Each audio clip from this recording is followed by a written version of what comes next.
우리가 앞서 13장과 14장을 살펴보았는데요. 최후의 만찬 자리에서 예수님께서 제자들에게 그리스도의 그 사랑에 대해서 가르쳐 주셨습니다. 그리고 난 후 보혜사 성령님이 오실 것에 대해서 말씀해 주셨죠. 자, 그리고 난 다음에 마지막으로 예수님께서 그들 가운데 이렇게 말씀하셨습니다.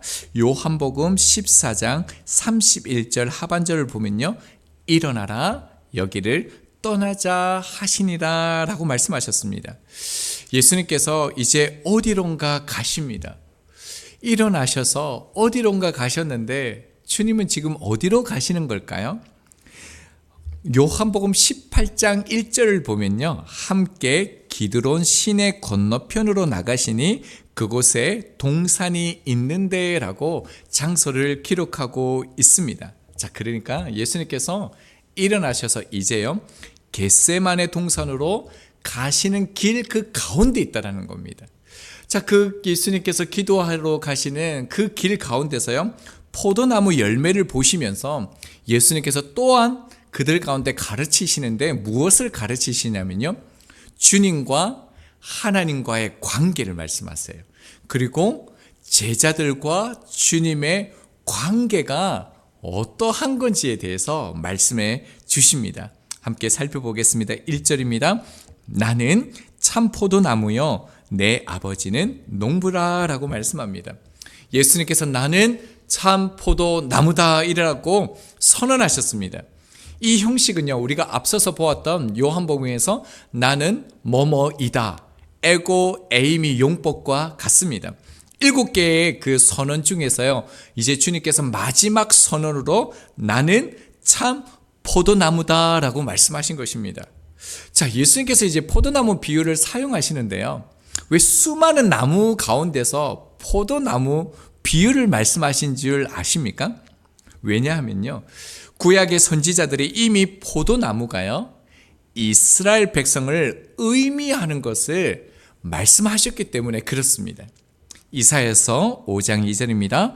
땅을 파서 돌을 제하고 극상품 포도나무를 심었도다 라고 말씀합니다. 그러니까 이스라엘 백성들을 하나님께서 선택하셔서 하나님께서 땅에 극상품을 얻기 위하여 포도 열매를 얻기 위하여 심으셨다라고 말씀합니다. 자, 그런데 어떤 결과가 있냐면요, 계속적으로 이사야서 55장 2절입니다. 그 중에 망대를 세웠고 또 그 안에 술틀을 팠도다. 좋은 포도 맺기를 바랬더니 들포도를 맺었도다 라고 말합니다. 여러분, 하나님께서 극상품의 그 포도나무를 심고 가꾸었는데 그러면 당연히 포도 열매를 맺어야 하는데 지금 뭐라고 말씀하냐면요, 쓸 수 없는 들포도를 맺었다는 거예요. 악한 열매를 맺었다라고 말씀하고 있다는 겁니다. 예수님 당시에 성전을 중심으로 종교 지도자들은 자신들이야말로 선택받은 하나님의 백성이라고 믿었습니다. 그런데도요 하나님의 아들이시며 메시아이신 예수님을 알아보지 못하고요 믿지도 않고요 예수님을 핍박하고 죽였습니다. 여러분, 이 모습은요 그들 스스로 자신들이 악한 열매인 것을요 그들 자신이 증명한 것입니다. 그래서 예수님께서 뭐라고 말씀하시냐면요, 그냥 포도나무가 아니라 뭐라고 말씀하셨습니까? 말씀해 보면요 참 포도나무다라고 말씀하셨습니다. 이것은 다른 모든 포도나무가 진실하지 않는 나무임을 암시하는 것이죠. 예수님께서 1장 9절에요 참빛이라고 말씀하셨고요, 6장 32절에 참떡이라고 말씀하셨고요, 6장 35절에요 생명의 떡이다 라고 말씀하셨습니다. 자, 이 말씀은요 하나님이 원하시는 극상품이요 선하신 열매는요 예수님을 통해서만 맺을 수 있다라는 거예요. 이스라엘 백성들, 너희에게 극상품이 나올 수 없다라는 거예요. 그 이유가 무엇이라고요? 1절 하반절에 보면요 내 아버지가 농부이시기 때문에 그렇다라는 거예요. 하나님 아버지가 그렇게 가꾸시기 때문이다 라고 말씀하시는 거죠. 자, 그렇다면요 하나님께서 어떻게 자라게 하시는지를 이제 2절부터 설명합니다. 2절입니다. 무릇 내게 붙어 있어 열매를 맺지 아니하는 가지는 아버지께서 그것을 제거해 버리시고 무릇 열매를 맺는 가지는 더 열매를 맺게 하려 그것을 깨끗하게 하시느니라. 자, 1절에는요 농부와 포도나무가 나왔죠. 근데 2절에서는 뭐가 나옵니까? 가지가 지금 추가로 나오고 있습니다. 자, 포도나무에 붙어있는 가지는 누구입니까? 세상 사람들을 가리켜 가지라고 말하지 않습니다. 예수 그리스도를 따르는 제자들을 향하여 너희는 가지다라고 말씀하시는 것입니다. 자, 그런데 하나님께서 뭐라고 말씀합니까? 열매를 맺지 못하는 가지는요 아버지께서요 그것을 제거해 버리시고 라고 말씀합니다. 농부이신 하나님 아버지께서 그 가지를 볼 때는요 포도가지에 둘 이유가 없기 때문에 제거해 버리신다라고 말씀합니다. 에스겔서 15장 4절입니다. 불에 던질 땔감이 될 뿐이다 라고 말씀합니다. 열매 맺지 못하는 가지는요 제거해 버리는데 불에 사라질 뿐이다 라고 말씀하시는 것이죠. 자, 그런데요 놀라운 것이 있습니다. 말씀을 보면요 무릇 내게 붙어 있어 라고 얘기합니다. 여러분, 이 말은 무슨 말이냐면요 주님 안에 있다라는 거예요. 주님을 따르고 있다라는 거예요. 아니, 어떡해요? 주님 안에 붙어 있는데, 주님을 따르고 있는데요 열매 맺지 못한다고 해서 제거해 버릴 수 있을까요? 여러분, 예수님 안에 있는데 열매를 맺지 못합니까? 여러분, 그들은 예수님을 안 믿는 사람이 아니라요 예수님을 믿는 척하는 사람들이 아니라 예수님을요 따르는 사람들이라는 거지요. 여러분, 그런데요 그들이요 가지를 열매를 맺지 못한다라는 거예요. 가능하다라는 거예요. 그런 사람이 있다라는 거예요. 여러분, 이것을 통해서 우리 가운데 무엇을 보여주시는 것일까요? 관계입니다. 인격적인 관계를 말씀하시는 것입니다. 주님과 인격적인 관계, 친밀함이 있어야 된다는 겁니다. 여러분, 아는 사람이 많이 있는 게 중요합니까? 인격적인 교제가 없는데요. 인격적인 만남이 없는데요. 그것이 무슨 의미가 있겠습니까? 동일한 것이죠. 나무에 붙어 있다고 다 가지가 아니다라는 거예요. 나무에 붙어 있어도 잎은 무성한데요 열매가 없을 수 있다라는 것입니다. 농부가요 가지에게 기대하는 바가 무엇일 것 같습니까? 오직 하나예요. 열매입니다. 여러분, 열매를 맺지 못한다는 것은요 존재할 목적이 사라졌다라는 거예요. 창세기 1장에서 하나님께서 천지를 창조하신 그 하나님의 그 목적을 상징하는 말이 무엇이냐면요 열매입니다. 자, 그러니까요 열매가 없네, 이것은요 단지 열매가 없다 이렇게 보는 것이 아니라 열매가 없다라는 것은요 창조하신 목적대로 살지 않고 있다라는 거예요.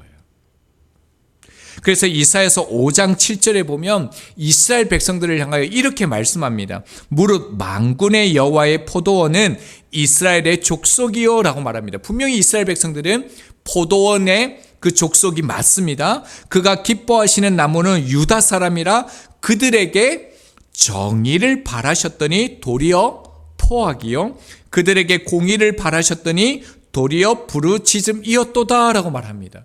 여러분, 그들이 하나님 안에 있는데 가지로 붙어 있는데 열매를 맺어야 되는데요 선한 열매를 맺어야 되는데 뭐라고 얘기합니까? 말씀을 보면 참 자세하게 표현되어 있는데요 비슷한 단어를 썼어요. 하나님이 그들 가운데 원한 게요 정의, 미시파트라는 단어를 썼어요. 그런데 정의가 아니라 포악, 미스파어라는 단어를 썼어요. 그리고 공의를 원했는데요 체타카라는 단어예요. 근데 그들이 하나님께 준 선한 열매는 뭐라고요? 부르짖음, 자아카라는 거예요. 여러분, 하나님이 얼마나 그 마음이 어려우셨으면요 비슷한 단어를 쓰셔서 어떻게 너희가 이럴 수가 있느냐고, 어떻게 극상품이 아니라 악한 열매를 맺을 수 있냐라고요 매우 비슷한 단어를 쓰셔서 말씀하신 것이죠. 자, 그러니까요, 이 열매 맺지 못한 자들이란 말은요, 표면적으로는 주님을 믿는 것처럼 보입니다. 그러나 예수님을 믿지 않는 거죠.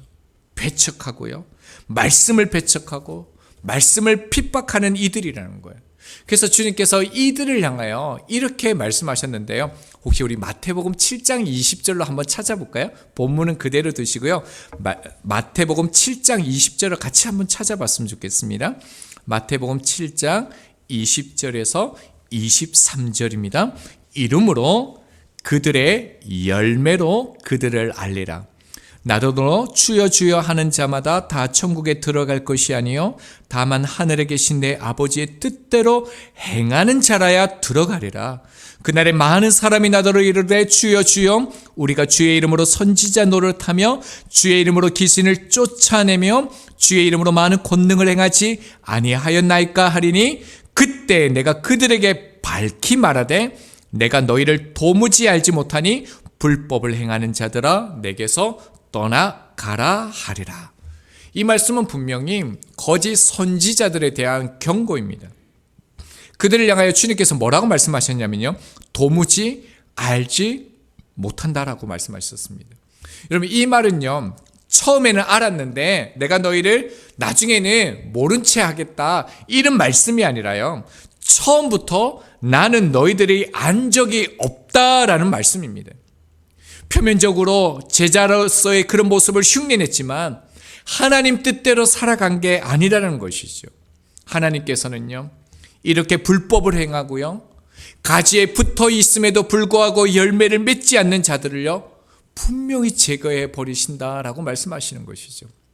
자, 그리고 난 후에요, 또 반대의 모습을 말씀합니다. 다시 말씀으로 돌아오셔서요, 2절 하반절을 보면요, 무릇 열매를 맺는 가지는 더 열매를 맺게 하려 하여 그것을 깨끗하게 하시느니라 라고 말씀합니다.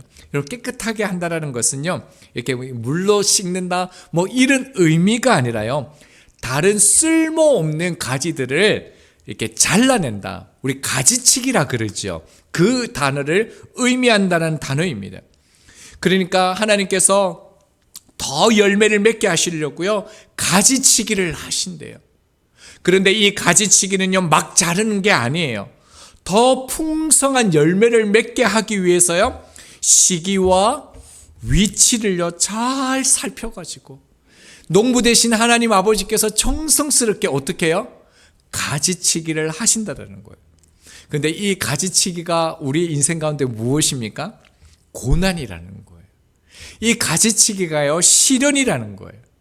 이 가지치기가 훈련이라고 성경이 말씀합니다. 히브리서 12장 10절입니다. 그들은 잠시 자기의 뜻대로 우리를 징계하였거니와 오직 하나님은 우리의 유익을 위하여 그의 거룩하심에 참여하게 하시느니라 라고 말씀합니다. 자, 하나님께서 우리를요, 가지치게 하시는 것은요, 비록 우리는 너무 아프잖아요. 너무 힘들잖아요. 그 고통을 견디기가 너무 어렵지만 하나님께서 어떻게 한다고요? 아버지가 아들을 징계하는 것처럼 그렇게 사랑의 가지치기를 하셔가지고 결국 우리가 더 풍성한 열매를 맺을 수 있도록요, 유익이 될 수 있도록요, 그래서요, 그 하나님의 거룩하심 속에 우리를 참여하게 하는, 온전하게 하신대요. 어떤 사람에게요? 열매 맺는 사람에게 더욱더 열매를 맺게 해 주신다라고 말씀하십니다. 자, 그리고 난 후에요, 자, 3절 말씀을 봅니다. 너희는 내가 일러준 말로 이미 깨끗하여 졌느니 라고 말씀합니다. 자, 어떻게 우리를 이제 가지치게 하는지를 말씀하시는 건데요, 내가 일러준 말이라고 얘기합니다. 예수님의 말씀을 믿음으로 깨끗하다라고 말씀하시죠. 13장에서 깨끗해진 사람들은 발만 씻으면 된다라고 말씀하신 그대로입니다. 여러분, 왜 그렇습니까? 말씀은 진리이기 때문에 그렇습니다. 말씀은 모든 죄에서 우리를 깨끗게 하십니다. 에베소서 5장 26절입니다. 이는 곧 물로 씻어 말씀으로 깨끗하게 하사 거룩하게 하시고 라고 말씀하시죠. 자, 그러니까요, 우리를 하나님께서 우리의 인생 가운데서 가지치기를 하시는데요. 우리를 다듬어 가시는데 그 도구가 뭐라는 겁니까? 도구가요, 말씀이라는 거예요. 예수님의 말씀으로 우리를 가지치기 한다라는 거예요. 말씀들로 이제껏 제자들을 열매를 맺는 것을 방해하는 그것들을요, 예수님께서 가지치기 해 하시면서 다듬어 오셨습니다. 그래서 예수님께서 내가 너에게 일러준 말로 이미 깨끗하여졌다라고 말씀하시는 것입니다. 여러분, 그리스도인의 그 성숙은요, 그리스도인의 그 인격은요, 삶의 경험이나 지식으로 다듬어지는 것이 아닙니다. 산전수전 다 겪으면서 인생을 깨닫기 때문에, 고난과 시련을 잘 이겨냈기 때문에 성숙한 그리스도인이 되는 것이 아니다라는 거예요. 여러분, 성숙한 그리스도인을 보면요, 공통점이 하나 있지 않습니까? 그 안에요, 말씀이 있다라는 거예요. 성숙한 분들을 만나보면 꼭 그 안에요, 말씀을 통해서 이겨오시고 성숙된 것을 우리가 볼 수 있다는 것이죠. 결국 말씀으로 다듬어진다는 것입니다. 그래서 이 말씀을 통해서 어떻습니까? 하나님께서 말씀으로 나를 가지치기 할 때 자존심이요, 끊어지는 거예요. 말씀으로 나를 칠 때 나의 자아가 굴복하는 것입니다. 말씀으로 내 교만의 가지가 잘려나가는 것이고요, 내 고집과 아집이 잘리는 것이고요, 내 죄성이요, 잘려야 하는 것입니다. 여러분, 이것이요, 열매 맺는 것이다 라고 주님께서 말씀합니다. 자, 그런데요, 우리가 앞서 보았던 것처럼 열매 맺지 못하는 이들의 모습은 어떻습니까? 자신을요, 말씀으로 가지치기를 하는 것이 아니라 오히려 어떤 현상이 나타나냐면요, 말씀을 가지치게 하게 된다는 겁니다. 말씀을요, 취사 선택하는 것이죠. 말씀을 자기에게 유리한 대로 받아들이고요, 받아들이고 싶은 거에만 아멘 한다라는 거죠. 여러분, 말씀을 가지치기 시작하면요, 소망이 없습니다. 그것만큼 조심하지 않으면 안 되는 게 없습니다. 우리는 날마다요, 말씀으로 끊임없이 우리를 쳐야 합니다. 고린도전서 9장 27절입니다. 내가 내 몸을 쳐 복종하게 함은 내가 남에게 전파한 후에 자신이 도리어 버림을 당할까 두려워함이로라 라고 말씀합니다. 여러분, 위대한 사도 바울, 그 하나님의 말씀을 13권이나 기록한 이 사도 바울이 뭐라고 말씀합니까? 날마다 말씀으로 나를 가지치게 한대요. 날마다 나를 복종하게 한대요. 그래서요, 날마다 죽노라라고 말씀합니다. 여러분, 신앙은 하나님을 아는 것입니다. 그런데 신앙생활은요, 날마다 나를 가지치게 하시는 하나님의 손길에요, 나를 맡기는 거. 여러분, 그것이 신앙생활입니다. 여러분, 우리는 종교생활을 하는 것이 아니기 때문에요, 하나님을요, 신앙으로 알므로 끝내면 안 됩니다. 지식으로 끝나면 안 됩니다. 날마다요, 가지치기를 잘해서요, 이 세상에 어떤 포도나무보다 아름다운 그런 포도나무 가지에 열매를 맺는, 그런 열매 맺는 저희가 되어야 될 줄 믿습니다. 자, 그래서요, 4절로 이렇게 말씀합니다.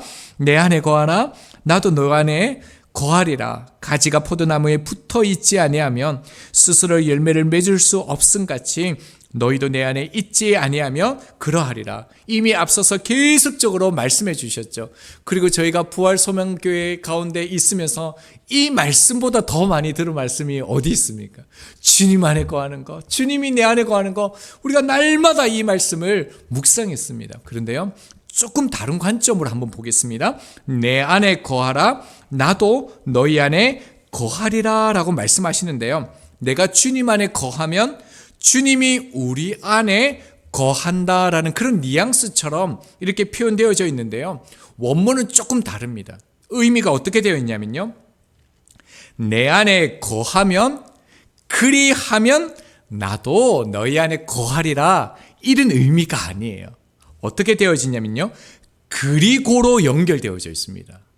그러면 어떻게 읽어야 되냐면요, 내 안에 거하라, 그리고 나도 너희 안에 거하게 하라라는 거예요. 여러분, 의미가 완전히 달라집니다. 한 번 더요. 내 안에 거하라, 그리고요, 나도 너희 안에 거하게 할 수 있도록 너희가 해야만 한다. 이것이 이 본문의 핵심인 것이죠. 여러분, 앞에 보면 내 안에 거하라, 이 분명하게 명령이죠. 뒤에 보면 거하리라가 이 한글 성경이 이 뉘앙스가요, 그냥 이렇게 어떤 감탄문적인 그냥 이렇게 부탁하는 말처럼 되어 있는데, 원문을 보면요, 둘 다 명령이에요. 거하게 해야 한다라는 거예요. 자, 그러니까요, 주님 안에 우리가 거하는 것처럼 주님도 우리 안에 거하게 해야 한다라는 것이죠. 여러분, 우리의 역할이 있다라는 거예요. 여러분, 우리의 행함이 있어야 된다라는 거예요. 요한계시록 3장 20절입니다. 볼지어다 내가 문 밖에 서서 두드리노니 누구든지 내 음성을 듣고 문을 열면 내가 그에게로 들어가 그와 더불어 먹고 그는 나와 더불어 먹으리라. 주님의 음성을 듣고요, 마음의 문을 열면 주님이 우리 안에 거하신다라고 하십니다. 여러분, 주님이 우리 안에 거하시게 하는 우리의 역할이 뭐겠습니까? 이런 마음의 문을 어떻게 여시는 거예요? 그게 무엇입니까? 이런 말씀이라는 거예요. 말씀으로 여는 거예요. 말씀으로 가지치게 하는 거예요. 그래서 말씀으로 끊임없이 나를 쳐서 복종하게 함으로 어떻게 된다고요? 마음의 문을 열어서 주님이 우리 안에 거하신다라는 거죠. 여러분, 이 말씀은요, 믿지 않는 사람들에게 주신 말씀이 아니에요. 라오디게아 그 성도들에게 주신 말씀입니다. 여러분, 절대적으로 하나님의 그 말씀을 의지하고 살려고 몸부림쳐야 된다는 것입니다.